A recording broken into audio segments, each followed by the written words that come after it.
Thank you for joining us for today's devotional. We're going to be looking at Numbers 28, 29, and 30. 28 and 29 are wonderful descriptions of intent pattern of the ancient people of God with regards to their festivals. Their feast or sacrifice for either daily, weekly, or even their annual feast. Each of them was intended to remind God's people to give thanks to God and to find in sacrifice for atonement for their sins. Number 30 is a little obscured at first glance and perhaps a little bit after the first glance. It seems to be about rules, reading, to keeping your word. Moses wanted to remind his people that their promises that they made to God was a very serious matter and must be kept. In the Old Testament times, people did not have written contracts. Their word was their bind. The people's word was their signature, like a vow or an oath. No one was forced by the law to ever make a vow, but once they made this vow, they were expected to fulfill it. Now, to break a vow was also considered a broken relationship. Trust is still the basis of our relationship with God and with other people. Now, chapter 30 also makes it clear that it's the basics of the nation, that there are authority and subordination in the home. As the home goes, so does the nation. The truth is, society is no different today when it comes to dealing with vows and oath. The vow was a promise to be certain to do certain things, whereas an oath was a promise not to do certain things. All vows, whether made by man, any man that made a vow was unconditional.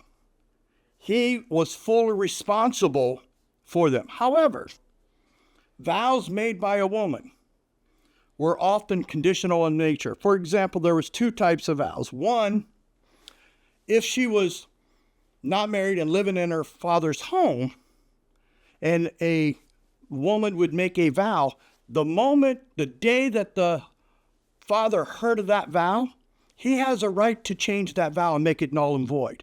Once she got married, then that responsibility went to her husband. The day he heard it, as soon as he heard it on that day, he needed to make that vow null and void. If he failed to do that on either incident, the vow must have went forth. Now, if the woman was a divorcee or a widow, then her vow, if she made a vow, it was to stand as if a man made the vow.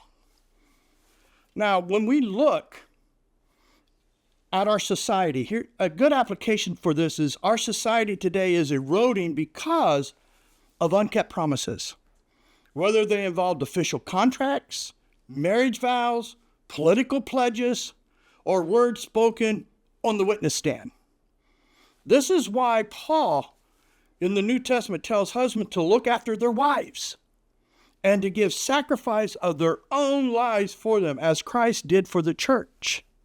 The husband therefore is being called to do self-sacrifice leadership. The same thing that was in Numbers 30. He's telling us, husbands, you are to take care of your family because the family is the most important thing. As the family goes, so does the nation.